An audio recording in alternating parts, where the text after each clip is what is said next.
Apa jadinya jika sejarah yang selama ini kita yakini ternyata hanyalah bayangan dari kisah yang lebih dalam? Kisah yang sengaja disamarkan, dibisikkan lewat simbol, dan disembunyikan di balik tembang serta sastra. Di tanah Jawa, ada sebuah naskah yang namanya jarang disebut di ruang-ruang resmi. Namun, sering dibicarakan dalam lingkaran sunyi para pencari makna.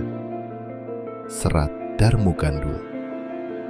Sebuah teks yang bukan sekadar cerita, melainkan percikan api dari pergulatan batin, pergeseran zaman, dan pertemuan dua dunia. Dunia lama yang syarat simbol, dan dunia baru yang membawa cahaya tauhid. Sebagian orang menyebutnya kontroversial, sebagian lagi menganggapnya sebagai sindiran tajam terhadap perubahan spiritual di Jawa. Namun, sedikit yang benar-benar mencoba menyingkap lapisan terdalamnya. Apakah ia sekedar kritik? Atau justru cermin dari kegelisahan kolektif sebuah peradaban yang sedang bertransformasi? Dalam video ini, kita tidak akan melihat Serat Darmo Gandul sebagai teks permukaan.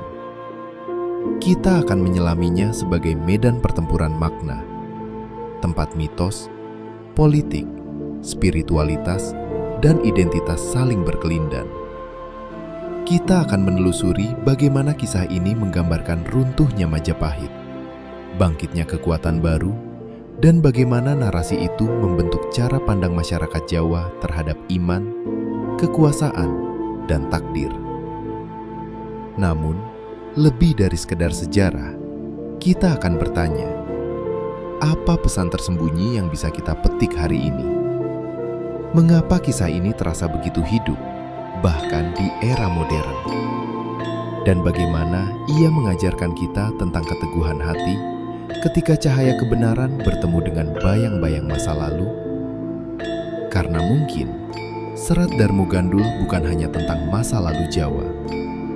Ia adalah kisah tentang setiap jiwa yang berdiri di persimpangan antara tradisi dan pembaruan, antara keraguan dan keyakinan, antara ego dan kepasrahan. Dan di persimpangan itulah rahasia terdalam manusia mulai terungkap. Untuk memahami Serat Darmo Gandul, kita harus kembali pada sebuah masa ketika tanah Jawa sedang berguncang, bukan oleh gempa bumi, melainkan oleh gempa kesadaran. Kita berbicara tentang runtuhnya Kerajaan Majapahit, sebuah imperium besar yang selama berabad-abad menjadi simbol kejayaan kosmologi Hindu-Buddha di Nusantara.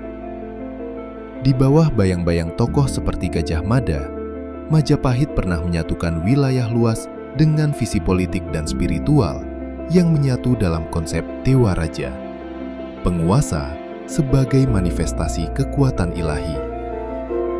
Namun, tidak ada peradaban yang abadi. Ketika pengaruh Majapahit melemah, muncul kekuatan baru dari pesisir utara Jawa, Kesultanan Demak. Bersama figur-figur dakwah yang dikenal sebagai Wali Songo, terjadi transformasi besar dalam lanskap spiritual masyarakat Jawa. Bukan hanya pergantian penguasa, melainkan perubahan paradigma dari kosmologi yang berlapis-lapis dewa menuju tauhid yang menegaskan keesaan Tuhan. Disinilah Serat Darmo Gandul menemukan konteksnya. Naskah ini diyakini muncul pada abad ke-18 atau ke-19, jauh setelah peristiwa runtuhnya Majapahit. Ia tidak lahir di tengah kejadian, melainkan sebagai refleksi atau mungkin reaksi terhadap perubahan yang telah lama mengakar. Dalam teks tersebut, tokoh-tokoh dari masa transisi digambarkan dengan cara yang tidak biasa, kadang satir, kadang penuh ironi.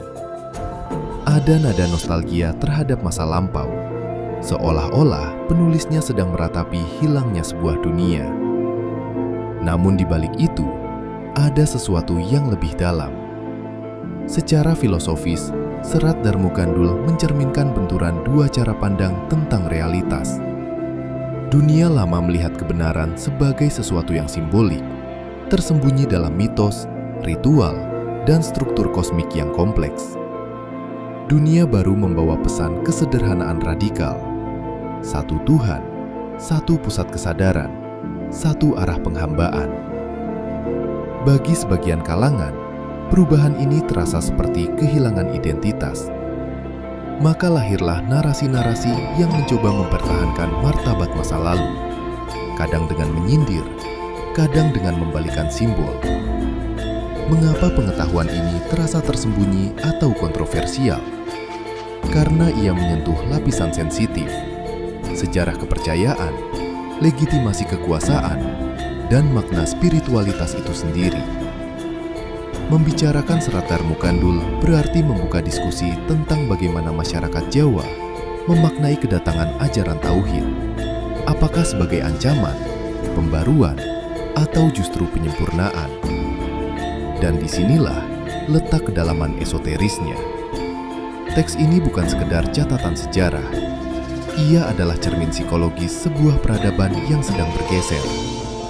Ia memperlihatkan bagaimana manusia seringkali tidak menolak kebenaran secara langsung, tetapi bergulat dengannya melalui simbol, cerita, dan tafsir. Pertanyaannya sekarang, apakah Serat Darmugandul benar-benar sebuah penolakan? Atau justru sebuah tahap dalam proses penyucian kesadaran dari banyak simbol menuju satu hakikat? Untuk menjawabnya, kita harus masuk lebih dalam ke jantung teks itu sendiri.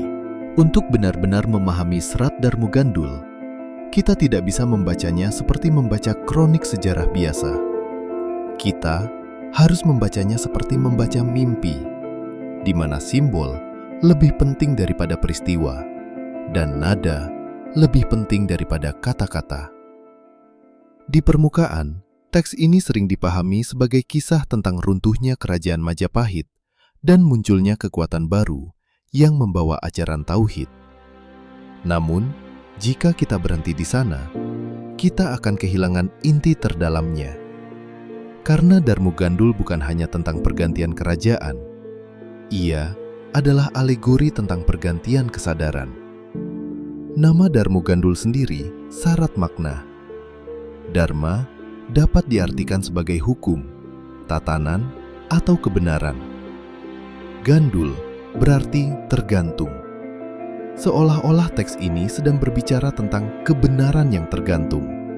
Kebenaran yang belum menemukan pijakan tetap, yang masih menggantung di antara dua zaman. Bayangkan sebuah masyarakat yang selama ratusan tahun memahami dunia melalui kosmologi bertingkat. Gunung sebagai poros dunia, raja sebagai pusat spiritual, ritual sebagai penyeimbang alam. Lalu tiba-tiba datang pesan yang menyederhanakan semuanya. Tidak ada perantara mutlak antara manusia dan Tuhan. Tidak ada dewa-dewi yang mengatur lapisan kosmos. Hanya satu sumber, satu pusat, satu realitas tertinggi. Bagi jiwa yang siap, ini adalah pembebasan. Bagi jiwa yang terikat pada simbol lama, ini terasa seperti kehampaan. Dalam teks Serat Darmugandul, kita melihat kegelisahan itu. Tokoh-tokoh lama digambarkan dengan nada yang ambigu, kadang agung, kadang tragis. Perubahan tidak dilukiskan sebagai proses mulus, melainkan sebagai gesekan, bahkan luka batin. Namun, disinilah rahasianya. Penolakan dalam teks ini seringkali bukan penolakan terhadap kebenaran itu sendiri, melainkan terhadap cara manusia kehilangan identitas lamanya. Ketika sebuah peradaban runtuh, yang hancur bukan hanya istana, tetapi juga ego kolektif. Secara esoteris, Darmugandul bisa dibaca sebagai perjalanan ego menuju kepasrahan. Majapahit dalam teks itu bukan sekedar kerajaan. Ia adalah simbol struktur lama dalam diri manusia. Lapisan-lapisan identitas, kebanggaan, dan keterikatan pada bentuk. Sementara kekuatan baru yang datang membawa ajaran tauhid bisa dilihat sebagai cahaya kesadaran yang menuntut penyederhanaan, melepaskan kompleksitas palsu, dan kembali pada inti. Inilah paradoksnya. Manusia seringkali mencintai simbol lebih daripada hakikatnya. Kita mencintai ritual, tetapi lupa tujuan. Kita mencintai struktur, tetapi lupa sumber. Serat Darmo Gandul memperlihatkan momen ketika simbol-simbol itu mulai retak. Namun, apakah retakan itu kehancuran? Atau justru celah tempat cahaya masuk? Ada bagian dalam teks yang terasa seperti sindiran tajam terhadap figur-figur dakwah awal. Tetapi jika kita membacanya dengan mata batin, sindiran itu mencerminkan ketakutan lama yang sedang sekarat. Ketika cahaya datang, bayangan akan terlihat lebih jelas sebelum akhirnya lenyap. Dan mungkin itulah yang terjadi. Teks ini bukan sekedar menyuarakan nostalgia, ia menyuarakan kebingungan. Kebingungan adalah fase penting dalam transformasi spiritual. Sebelum seseorang benar-benar memahami keesaan, ia sering melewati fase mempertanyakan, bahkan meragukan. Maka Serat Darmo Gandul dapat dibaca sebagai potret jiwa kolektif Jawa yang sedang berada di ambang, antara mempertahankan kosmologi lama dan menerima penyederhanaan ilahi. Dan di ambang itulah manusia diuji. Apakah ia memilih mempertahankan kemegahan simbol, atau berani memasuki kesunyian yang hanya menyisakan satu pusat? Namun, ini baru lapisan pertama. Karena di balik narasi sejarah dan simbol pergantian zaman, masih ada makna yang lebih dalam tentang kekuasaan, manipulasi narasi, dan bagaimana kebenaran bisa dibungkus dalam cerita yang tampak berlawanan. Dan untuk melihatnya, kita harus menyelam lebih jauh lagi. Sekarang kita memasuki lapisan yang lebih sunyi. Lapisan di mana Serat Darmo Gandul tidak lagi hanya berbicara tentang runtuhnya kerajaan Majapahit atau bangkitnya Kesultanan Demak, tetapi tentang sesuatu yang lebih halus. Siapa yang mengendalikan narasi dan bagaimana kebenaran dibentuk oleh pena? Setiap zaman memiliki penjaga cerita. Mereka yang menulis, merekam, dan menafsirkan peristiwa seringkali lebih berpengaruh daripada mereka yang memegang pedang. Dan Darmo Gandul muncul bukan di masa transisi itu sendiri, melainkan ratusan tahun setelahnya. Artinya, ia lahir dalam ruang tafsir, ruang di mana ingatan sudah bercampur dengan opini, dan sejarah telah menjadi mitos. Disinilah muncul kemungkinan yang jarang dibahas.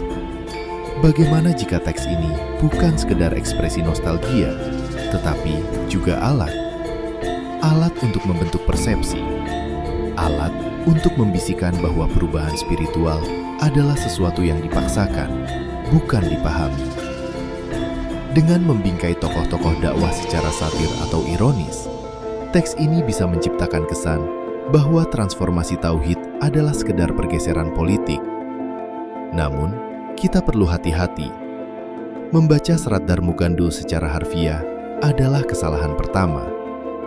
Mengutuknya tanpa memahami konteksnya adalah kesalahan kedua.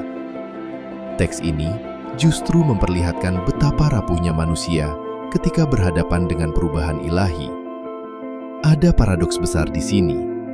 Di satu sisi, teks tersebut tampak seperti membela kosmologi lama. Di sisi lain, ia justru membuktikan bahwa kosmologi itu tidak lagi memiliki fondasi kuat.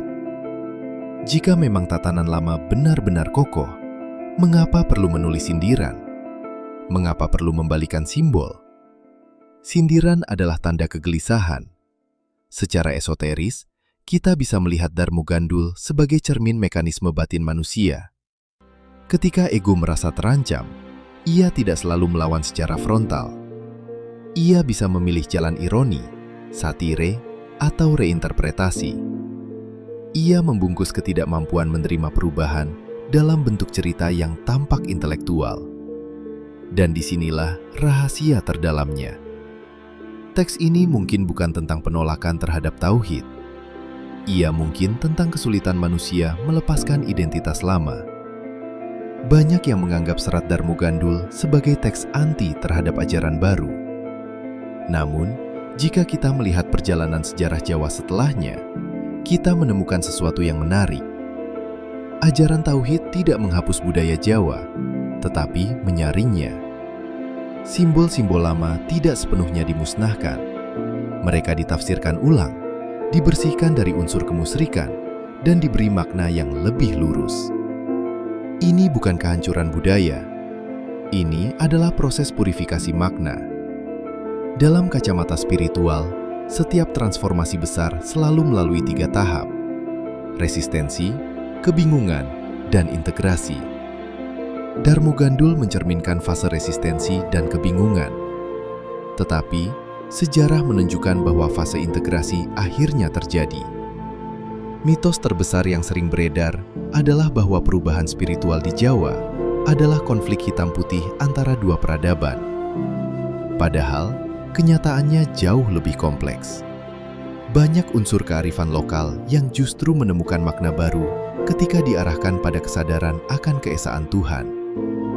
Dan mungkin inilah pesan tersembunyi yang jarang disadari. Teks ini mengajarkan kita tentang bahaya membekukan kebenaran dalam bentuk lama. Ketika bentuk dipertahankan tanpa ruh, ia akan retak. Ketika ruh datang membawa penyederhanaan, bentuk yang tidak siap akan merasa terancam. Namun, kebenaran sejati tidak pernah takut diuji oleh teks, oleh satire, atau oleh narasi yang mencoba mereduksinya. Ia tetap berdiri. Maka, pertanyaan yang lebih penting bukanlah apakah serat Darmo Gandul benar atau salah. Pertanyaannya adalah, apa yang ia ungkapkan tentang jiwa manusia ketika cahaya kebenaran datang? Apakah kita akan mempertahankan simbol, atau berani membersihkan hati dan menerima inti? Dan jika teks ini adalah cermin, mungkin yang sedang kita lihat sebenarnya adalah diri kita sendiri. Selanjutnya, kita akan membahas bagaimana pemahaman ini bisa diterapkan dalam kehidupan modern, dan bagaimana pelajaran dari teks kuno ini dapat mengubah cara kita menghadapi perubahan, ego, dan keyakinan. Sekarang, pertanyaannya menjadi sangat pribadi. Apa hubungan serat Darmo Gandul dengan hidup kita hari ini? Kita tidak sedang menyaksikan runtuhnya kerajaan Majapahit, dan kita tidak hidup di masa lahirnya Kesultanan Demak. Tetapi kita semua, tanpa kecuali, pernah berada di titik runtuhnya kerajaan dalam diri kita sendiri. Kerajaan itu bernama ego. Setiap manusia membangun identitas, latar belakang, tradisi, kebiasaan, bahkan cara memahami Tuhan. Identitas ini menjadi istana batin. Kita merasa aman di dalamnya. Kita merasa benar di dalamnya. Tetapi ketika cahaya pengetahuan datang, ketika kita belajar sesuatu yang lebih lurus, lebih murni, lebih sederhana, seringkali yang pertama kali bereaksi bukanlah hati, melainkan ego. Ego merasa terancam, dan disinilah pelajaran dari Darmo Gandul menjadi sangat relevan. Teks itu memperlihatkan bagaimana manusia bisa membungkus kegelisahan dalam narasi, satire, atau pembenaran intelektual. Dalam kehidupan modern, bentuknya mungkin berbeda. Kita mungkin tidak menulis serat, tetapi kita bisa menyalahkan keadaan, menyalahkan orang lain, atau menolak introspeksi. Praktik pertama yang bisa kita ambil adalah keberanian untuk memeriksa diri ketika kita merasa terganggu oleh sebuah kebenaran. Jika ada ajaran yang menyeru pada keesaan Tuhan secara lebih murni, pada penghambaan yang lebih jujur, pada pembersihan niat, dan kita merasa resah, jangan langsung menolak. Tanyakan, apakah yang terusik ini hati atau ego? Kedua, pahami bahwa transformasi spiritual bukanlah penghancuran total budaya atau identitas. Ia adalah penyaringan. Dalam hidup sehari-hari, ini berarti kita tidak perlu membuang seluruh masa lalu kita. Tetapi kita perlu menata ulang niat dan arah. Tradisi, kebiasaan, bahkan ambisi, semuanya harus ditimbang. Apakah ia mendekatkan kita pada kesadaran akan satu Tuhan, atau justru menjauhkan? Ketiga, jangan terjebak dalam romantisme masa lalu. Banyak orang terperangkap pada kejayaan lama, entah itu kejayaan keluarga, status sosial, atau bahkan masa-masa ketika iman terasa lebih emosional daripada rasional. Tetapi kebenaran tidak diukur dari nostalgia. Ia diukur dari kedekatan pada sumbernya. Serat Darmo Gandul menunjukkan bahwa ketika manusia terlalu melekat pada simbol lama, ia akan sulit menerima penyederhanaan ilahi.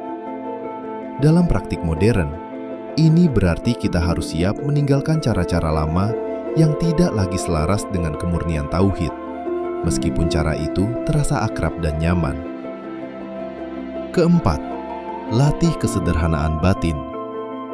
Tauhid bukan sekedar konsep teologis. Ia adalah cara hidup. Ia menyederhanakan orientasi hidup kita. Bukan lagi mencari pengakuan dari banyak pusat, manusia, status, materi, tetapi hanya satu pusat. Ketika pusatnya satu, hidup menjadi lebih jernih, keputusan lebih tegas, hati lebih ringan. Namun perjalanan ini tidak instan. Seperti transisi besar dalam sejarah Jawa, transformasi pribadi juga melalui fase resistensi dan kebingungan. Jangan takut pada fase itu. Justru disitulah proses pemurnian terjadi.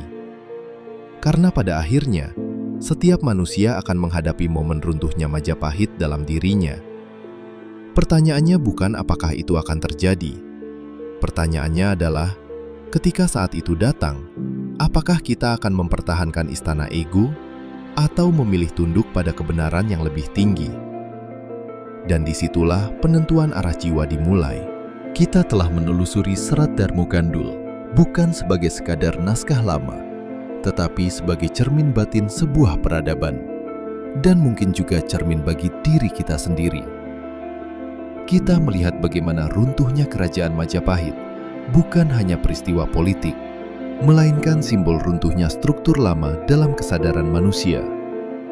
Kita memahami bahwa bangkitnya Kesultanan Demak bukan semata pergantian kekuasaan, tetapi pergeseran menuju penyederhanaan spiritual, menuju satu pusat, satu sumber, satu hakikat. Dan di antara dua dunia itu, lahirlah Serat Darmo Gandul, sebuah teks yang menyimpan kegelisahan, sindiran, sekaligus pelajaran tentang bagaimana manusia bereaksi ketika kebenaran menuntut perubahan. Namun mungkin pesan terdalamnya bukan tentang siapa yang benar atau salah dalam sejarah. Pesan terdalamnya adalah tentang kita, tentang bagaimana kita menghadapi perubahan dalam hidup, tentang bagaimana kita bereaksi ketika ego kita disentuh oleh cahaya yang lebih murni, tentang apakah kita lebih mencintai simbol daripada hakikat, bentuk daripada ruh. Karena setiap zaman memiliki Majapahitnya sendiri, setiap hati memiliki istananya sendiri, dan setiap jiwa pada satu titik akan diuji. Apakah ia berani meninggalkan kemegahan lama demi kebenaran yang lebih sederhana namun lebih hakiki? Mungkin itulah rahasia yang tersembunyi di balik naskah ini, bahwa sejarah bukan hanya cerita masa lalu, ia adalah pola, dan pola itu terus berulang dalam skala yang lebih kecil, di dalam diri kita. Sekarang saya ingin bertanya kepada Anda, jika hari ini cahaya kebenaran datang mengetuk struktur lama dalam hidup Anda, apakah Anda akan mempertahankannya atau membiarkannya runtuh demi sesuatu yang lebih murni? Jika video ini membuka perspektif baru bagi Anda, tuliskan refleksi Anda di kolom komentar. Bagikan pandangan Anda, karena diskusi adalah bagian dari perjalanan kesadaran.